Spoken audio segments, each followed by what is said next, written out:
Good day, everyone, and welcome to the 700 Club Asia. Life is rarely a smooth road, di ba, Joyce? We go through seasons of joy, but we also go and walk through valleys of pain, regret, and uncertainty. Today's episode is a powerful reminder that no matter how rough the terrain gets, God never lets go. Through thick and thin, His grace is constant, His love is unfailing, and His presence never leaves, even when our choices lead us somewhere we never intended to go. That's right, Peter. Kaya naman ang tema natin ngayon ay Through Thick and Thin. Dahil ang biyaya ng Diyos ay hindi nagbabago despite our circumstances. Hindi niya tayo pinababayaan kahit na inaani na natin ang consequences ng ating mga wrong choices. Ano mang sitwasyon, laging naroon siya. And today, let's meet the woman who personally experienced that. Ito ang kwento ni Jessica.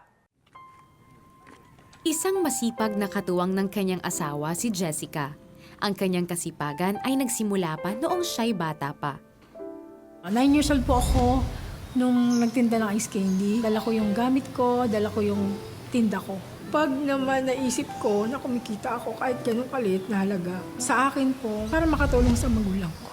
Tunay na mapagmahal at mapagbigay si Jessica, kaya naman hindi niya akalain na sa isang iglap ay masusubok ito. Mahal, pero naman ako ng phone mo. May iti-text lang ako. Sige. Kunin mo sa taas.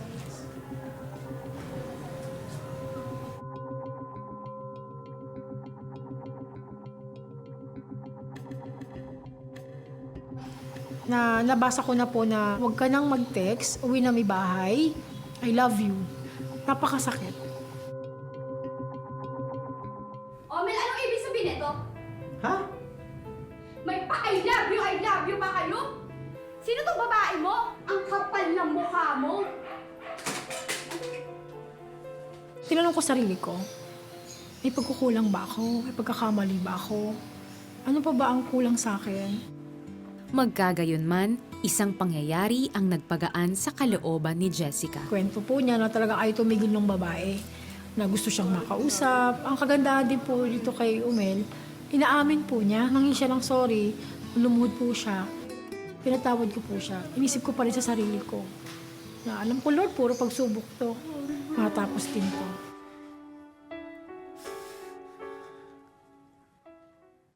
Ngunit isang araw, hindi inaasahan ni Jessica na One time po, nasa kwarto po ako noon, hinahanap ko po siya. Ang boses niya, talagang yung pang may tinatago, meron pong extension doon sa kwarto namin. Pag angat ko po ng telepono, narinig ko na po na ang sabi ng babae, bakit ganyan? Dumating lang ako galing Japan, hindi mo na ako pinapansin, bigla ka nagbago. Ang sagot po nung Umel, tapusin na natin to. Ayoko na, kasi mahal ko asawa ko, mahal ko ang pamilya ko. Ayoko masira ang pamilya ko. halos mabunutan ng tinik si Jessica nang malamang tuluyan ng tinapos ng kanyang asawa ang relasyon nito sa iba. Doon din lalong napalapit si Jessica sa Panginoon. Naunawaan niya ng buo ang pagpapatawad ng Diyos. Kasabay nun ang paglago din ng kanyang asawa sa relasyon nito sa Panginoon. Lumipas ang panahon, pinagpala ang pamilya ni Jessica. Nagkaroon sila ng mga anak at sariling klinika. Subalit muli na naman silang dumaan sa isang pagsubok. Nagkaroon ng isang malubhang karamdaman ang panganay nilang anak. Isang sakit na hindi malaman kung saan nagmula. Nagpray po kami, nilehans po yung bata at pinagkatiwala po namin sa Panginoon, pinagkaloob po namin sa Kanya kung anong kalooban niya sa batang ito. Kung sa ganitong paraan, kukunin niya na po yung bata, tanggap na po namin. Pero ang kabutihan ng Panginoon, ang kapangyarihan niya, hindi kami iniwanan. Nasaksihan ni Jessica at ng kanyang pamilya ang makapangyarihang pagkilos ng Panginoong Hesus sa kanilang buhay. Nakaranas ng kagalingan ang kanilang anak na si Rafaela. Talagang napakalaki ng puso ng Panginoon sa mga tunay niyang anak. Dahil po, hindi ko sukat akalain na gumaling siya, pinagaling siya ng Panginoon. At ngayon po, hindi ko sukat akalain na someday, somehow, magiging beauty queen yung anak ko. Bumukas ang pinto ng langit ng pagpapala sa pamilya ni Jessica. Ngayon, mayroon silang kumikitang mga negosyo. Ang kanyang asawa naman ay isang matagumpay na public servant. Talaga pong inaalaw ng Panginoon ang pagsubok. Doon po lalong tatatag. Ito po kami ngayon na may masayang buhay, may masayang pamilya, may kasaganaan, hindi nagkukulang. Sapat ang biyaya ng Panginoon sa buhay namin. Ayan, Joyce, the God of the second chance. And we thank and praise God that Jessica decided to forgive her husband. If not, we wouldn't be watching this testimony. The power of forgiveness. Amen. We all are products and recipients of forgiveness from our Lord. That's so true. Napakaganda po talaga ng testimony ni Jessica, pati ang testimony ng asawa niya, ang pagtataksil ng asawa na siyang pinakamasakit na karanasan para sa isang babae ang naging pintuan ng Diyos para maabot ang kanyang puso at ng kanyang pamilya. He didn't only use the beautiful moments, he used the broken pieces. And that's where the transformation began. Amen, Joyce. And someone said, no, na the pain of betrayal is like being stabbed. I believe that. And of Masakit. course, the men who betrayed will never know how that feels, but you can just imagine, ang sakit talaga. Masakit talaga. And that's the beauty of God's grace. It meets us where we are. Not after we've cleaned ourselves up, not after we've earned it, right there in the middle of the mess and the pain. Jessica didn't have to be perfect for God to love her. She simply had to be open. And when she chose forgiveness over bitterness, she opened the door for her entire family to experience that same grace. And that grace is available to you right now. It doesn't matter what you've done, kapatid. What matters most is right now, you want to come to God and repent. And if that is your heart's desire, we can pray. Just say, Dear Lord, I have sinned and sinned over and over again. And not only that, Lord, I have caused so much pain to others, which I don't even know how to mend that pain. But the beauty is that you, Lord, you love me in spite of my sinful ways. And Lord, you are willing to extend that hand of forgiveness upon my life. So now, Lord, I surrender. I ask your forgiveness. Cleanse me from all my wrongdoings. I want to start afresh. I want to start with a clean slate. And so I invite you now, Jesus, to come into my life, to be my Lord, to be my Savior, to be the God that will fill my days with so much grace, understanding, and love. That, Lord, I will journey this life victoriously because of you. Thank you for loving me. This is my prayer in Jesus' name. Amen. Amen and amen. Sumabay ka ba sa prayer at tinanggap si Jesus bilang Diyos at tagapagligtas? Balitaan mo naman kami. Please send us the message, Yes, tinanggap ko si Jesus, through text or via the 700 Club Asia Facebook Messenger or comment section ng YouTube channel. O tumawag sa Prayer Center para mapagdasal ka namin. Grow in your faith, join our online Bible study group today. Just type BSG in the comment section of the 700 Club Asia YouTube channel or Facebook Messenger to receive details.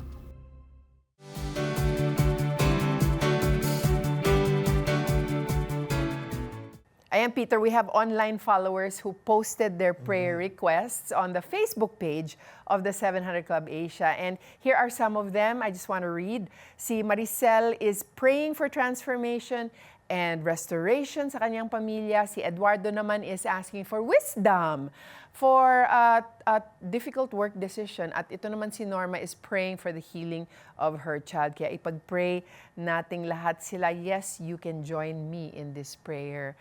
Lord Jesus, we just lift up to you, Maricel, and we ask for transformation and restoration within her and also in her family, Lord God. Whatever it is that needs to be fixed or restored, ituro mo sa Kanya at sabihan mo siya kung ano ang kailangan niyan dapat gawin o hindi gawin in the name of Jesus. We lift up Eduardo to you. Nasa gitna siya ngayon ng isang difficult decision sa kanyang buhay. But Lord God, you are the giver of our wisdom and I know you will give him the right choice. Basta ikaw ang number one. Your word is number one in his heart and in his mind. He will make the right decision. We lift up Norma and yung kanyang anak who is sick. Jesus, that was your ministry. You came here to free us from sin and to heal us. So I just pray that Norma will be able to hang on to that promise of healing that you made in your word. Thousands of years ago, 2,000 years ago, but it is good until today kasi walang expiration date ang promises mo, Lord Jesus. Thank you. Thank you, Lord Jesus. Amen. Meron din, Joyce, isang mag-asawa. Nagpe-pray sila to sell a property and they've been believing God to move. And in the name of Jesus, the Lord is opening now heaven's door upon you, pouring His grace, His blessing. Gagawa siya ng paraan para sa inyo. Receive that by faith in the name of Jesus. There's also someone who has a respiratory tract infection and you're having difficulty in breathing. The Lord is releasing His mighty touch on your left and right lungs, restoring it even now in Jesus' name. There's also someone with kidney failure. Nagda-dialysis kayo, but the Lord will give you the full function of your kidneys right back. Parang silang bagong-bagong kidneys. Tanggapin mo yan para sa iyo yan, kapatid, in Jesus' name. Amen and amen. God is in the business of turning trials into testimonies. So don't give up. Keep pushing through. Let's continue to push. Pray until something happens. Nagnalangin si Peter Kairos at saka sumunod. Naramdaman ko na tuloy-tuloy ang pag-recover ko. Doon ko naranasan yung kapangyarihan ng Diyos. Wala kaming pera pero naitayo namin yung farm na ito. Nag-restore sa akin, finances, trabaho. Lahat po yan galing sa Panginoon. Tulad ba nila ay sinagot din ng Panginoong Jesus ang iyong panalangin? We want to hear it from you. Please text answered prayer and share your story with us. Send it to 0917-126-1442.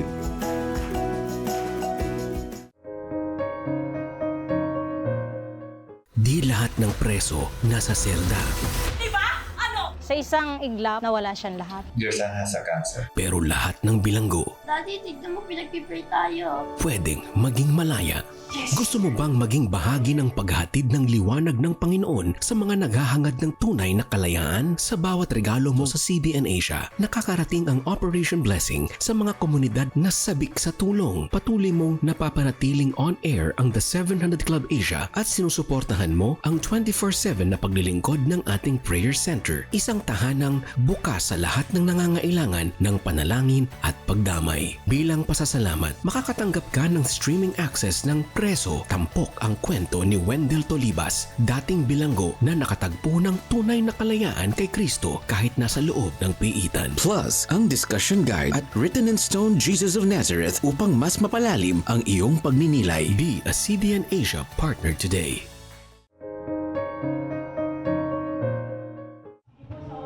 Maaga pa lang ay dagsa na ang mga residente ng Barangay San Buenaventura, Luciana, Laguna para sa Operation Blessing Mobile Clinic. May needs ho yung kanilang medical, yung kanilang physical. May pangangailangan ho yung physical nila na makakatugon sa ngayon. Maiibsan yung aking sakit ng ngipin, maiibsan yung aking pain na nararamdaman, yung aking libreng gamot makakakuha ako. 78 ang nakapagpakonsulta sa doktor. Malaki pong itinulong, napakabuti po talaga, blessing po talaga. Dahil nakaya niyo po ng libreng gamot. 58 ang nakapagpabunot ng ngipin. Sa ngayon po ay mahal po sa ospital. Pero ngayon po ay naka-menos na po ako. Malaki pong naitulong sa amin ng Operation Blessing Mobile Clinic po. 77 ang may bagong salamin sa mata at 13 ang nakatanggap ng libreng tuli. Nagpatuloy yung aking anak Napakalaki ng diferensya sa ospital at saka dito. Pag sa ospital, 3K. Pero dito, libre. Wala kang ilalabas na kahit anong pera. Tapos may vitamins, may panamig para sa kirot. Dahil sa dami ng pasyente na dumagsa, tanghali na ay mahaba pa rin ang pila ng mga pasyente. Kahit magutom, hindi sila umalis ng pila makatanggap lang ng libreng serbisyong medikal. Magbe-break po talaga dahil kahit papano, pagod din naman ang doktor, kakain din naman. Pinapauwi po muna natin, balik na lang ng 1 p.m. Ayaw nilang umuwi. Kasi bakit? Malapit na yan, tsatsagain ko na. At para hindi malipasan ng gutom mga pasyente, namahagi ang mga volunteers ng pagkain para sa lahat. So malaking bagay ho talaga ang Operation Blessing sa ginawa niyo ho sa amin sa Luciana, Laguna. 246 ang nabiyayaan ng serbisyong medikal ng Operation Blessing Mobile Clinic ng araw na iyon lamang. Marami pong salamat. Operation Blessing Mobile Clinic. Malaking tulong para sa amin to at sa barangay namin. Mabuhay po kayo. Thank God for Operation Blessing. 246 na katao ang nabiyayaan ng libreng serbisyong medikal in one day. Para sa mga kababayan nating nasa malalayong lugar, ang ganitong klase ng paglilingkod ay isang napakalaking biyaya. Absolutely.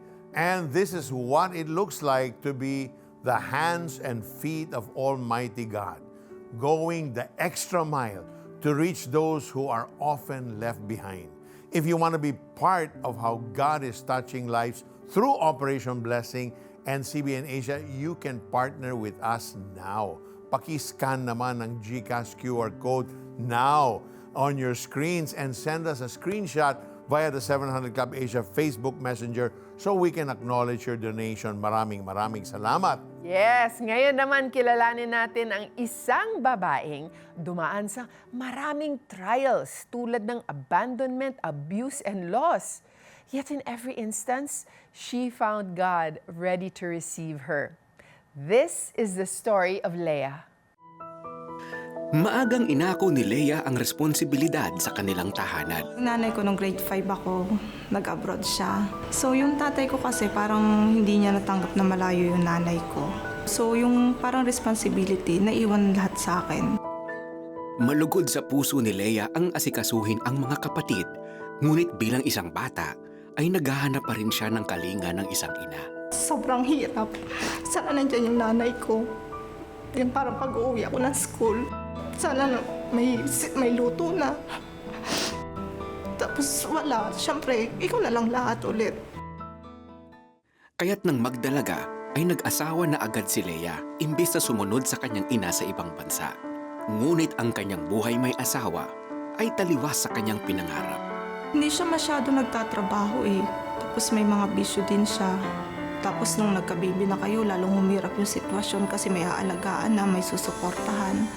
Bukod pa rito ay madalas siyang nasasaktan ng asawa. Pag nagagalit siya, yung hahawakan ka niya dito, okay lang sana yun eh kasi madaling naaalis yun eh. Kasi yung verbal na salita, parang nakakababa na ng pagkababae mo. Parang ito ba yung pinangarap mo? Ito ba yung lalaking akala mo andyan sa'yo na magmamahal sa'yo? Ayoko lumaki na yung mga anak ko walang tatay. Kakapray ko siguro kay God na bigyan ako ng tibay ng loob. Nung hindi ko na kaya, sabi ko wala na to. Saka ako nagdesisyon na humiwalay. Di naglaon ay nagkaroon ng bagong pag-ibig si Leah at nagbunga iyon ng isang supling. Hindi ko naisip na magkakaroon ulit ako ng partner kasi ang isip ko nun, pag single mom ka na, wala na magkakagusto sa'yo. Subalit hindi inakala ni Leah na may nakaambang dagok na naman sa kanyang buhay pag-ibig. Nangyari nga na na-aksidente siya. 1-year-old pa lang yung baby namin. After nung operation niya, mga ilang hours lang, nagkamalay na siya. Tapos nailabas na namin agad siya ng room. Pero pagkalabas namin ng room, laging sumasakit yung ulo niya. Bago siya dalhin ng ibalik ng ICU, nag-seizure siya, na-coma na siya. Tapos bumaba na lahat yung ano niya. Give up na siya. Sabi nga, masama daw mag-question kay God. Pero hindi mo naman maalis na magtanong ka, lalo't wala ka namang ginagawang masama. Sabi ko, bakit nagsiserve naman ako? Yung parang binibigay mo naman lahat. Pero bakit sa'yo pa to nangyari? Magkagayunman, batid ni Leah na tanging ang Panginoong Hesus lamang ang kanyang magiging sandigan sa kabila ng kanyang kabiguan sa pag-ibig. Nakahanap ng trabaho si Leah sa isang call center. Si God yung naging takbuhan ko eh. Although nag-question ako sa kanya, pero siya yung naging takbuhan ko na tulungan mo ako. Iayos ko yung mga bata. Bukod sa kanyang mga anak, ay mas naging malalim din ang relasyon ni Leah sa kanyang mga magulang. Unti-unti ay nakakabangon si Leah mula sa mga dagok sa kanyang buhay. Sa ngayon ay wala na siyang balita patungkol sa kanyang unang asawa. Habang nakatutok sa pagpapalaki sa kanyang mga anak, nakatanggap naman siya ng isang magandang sorpresa mula sa Panginoon. Ang kanyang pangarap na makasama ang ina sa Italy ay matutupad na. Na-approved ang kanyang visa application at makakasama pa ang kanyang mga anak. Isang bagong simula sa kanyang buhay. Sa mga pinagdaanan ko, thank you. Kasi mula nung bata pa ako hanggang ngayon, yung hindi mo ako iniiwan. Hindi man naging masaya ang kanyang buhay pag-ibig. Ang pag-ibig ng Diyos ang patuloy na nagbibigay ng kaligayahan at pag-asa kay Leah. Alam mo, Joyce, minsan, kasi we all know that getting married, after you decide to receive Christ, getting married is the next biggest decision that you will make for a lifetime. I know, it's a commitment. Yeah, it's a commitment, it's a covenant. So, kailangan the one you will marry, the man you will marry or the woman you will marry, kailangan sigurado ka at talagang kailangan kilala mo. And you can't have that unless there's longevity in the relationship, that your relationship has gone through some seasons in life. Right. So you'll know na hindi lang puro good time. Kasi kung puro date, you're always happy. Yes. It's hard to best gauge. foot forward yan eh. Oo. Palagi mong pinapakita yung best foot forward mo nga. So, you need to face reality. Diba? Kailangan, mag-real talk muna kayo. Tama. And see how does he treat his mom and dad? How is the atmosphere in their home? So and then invite him also in your home so that the two of you can really know each other. God is so good kasi, even if she went through the wrong decisions, alam mo, real talk lang ha, yung ginawa ni Leah, nag-question siya kay God, real talk lang ha, I believe many people do that when they're really down. Ang mahirap, hindi yung kini-question mo si God. Ang mahirap, at least sa aking opinion, is hindi ka nakikinig sa Kanya. Kasi pag sumagot si God sa'yo, nag-question ka, God, bakit ito nangyari? Oo, tama. If you're not listening to Him, down ka talaga. But if you're listening to Him, tulad si Leah, nakikinig siya kay God. God, told her, I'm here for you anyway. Just be firm. Tama. Stand in my word. Stand on His promises. Leah's life is a testament that even when everything falls apart, one after another, God doesn't walk away. Every time she was left with nothing, she found that He was still there all along. How about you, Joyce? Have you ever felt that way na one after another, sunod-sunod ang nangyari sa iyo, and then all along, purong disappointment, pero nandun si Lord talagang sa gitna? Oh, yes, Peter. Ito lang, i-share ko lang, no? For 4 years since the pandemic, 4 or 5 years, every February, may nawawalan dog. I love dogs so much. So, one dog. Next year, another dog, another dog, another dog. Pero ako, hindi ako superstitious. Hindi ako naniniwala na ang February ang issue. Hindi din ako naniniwala na punishment yan from the Lord. I just said, Lord God, I know that I should not be superstitious. I need to trust in you. Amen. And then you know what? He gave me new puppies born on February 20. Oh, na-redeem yung Na-redeem ang February, di ba? I mean, maliit lang na bagay po ito. No? It's not like what Leah went through.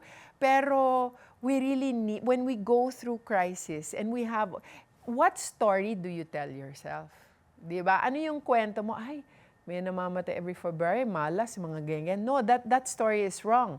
The story is, yes, there are things going on na hindi maganda, but I need to trust God. Amen. Diba? Minsan talaga, parang ganun talaga yung feeling natin that we keep failing or something is failing us or we keep on being naiiwan tayo, we're left behind. But that is exactly what our theme is today, Through Thick and Thin. Means it's not just that God is there during the good times. Nandun siya sa pinakamasakit, sa pinakamalungkot, sa pinakamahirap na kabanata ng ating mga buhay. And the Lord, He does not allow us to remain defeated. Never. Amen. We are never defeated. We are seated with Him in heavenly places. And that is good news. Jesus is not yet done with your story. No matter where you are at right now, He shows up, He restores, and He never gives up on His people. Amen and amen. We have more encouragement for you when the 700 Club Asia returns, so please stay with us. Ang salita ng Diyos ay isang tanglaw. Liwanag sa dilim, gabay sa naliligaw. The best kong babasahin at ibabahagi mo araw-araw. Dahil ang ilaw ng mundo ay ang salita na namumuhay sa iyo. Panahon na upang maging tanglaw.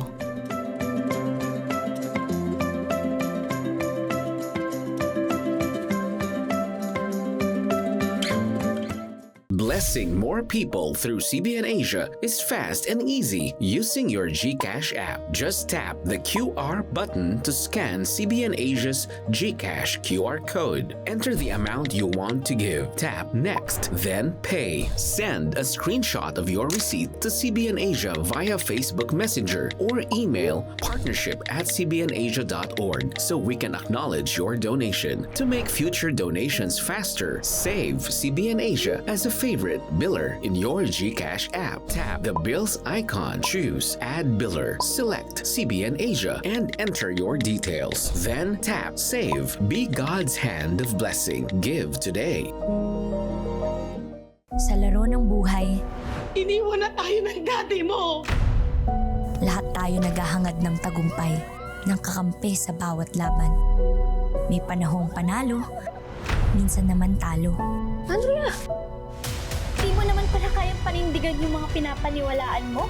Sa sandaling gusto ko ng sumuko, doon ko nararanasan ng lakas at natutuklasan kung sino ako at kanino ako. Ako'y sa'yo. Ayan po, our 3 stories today.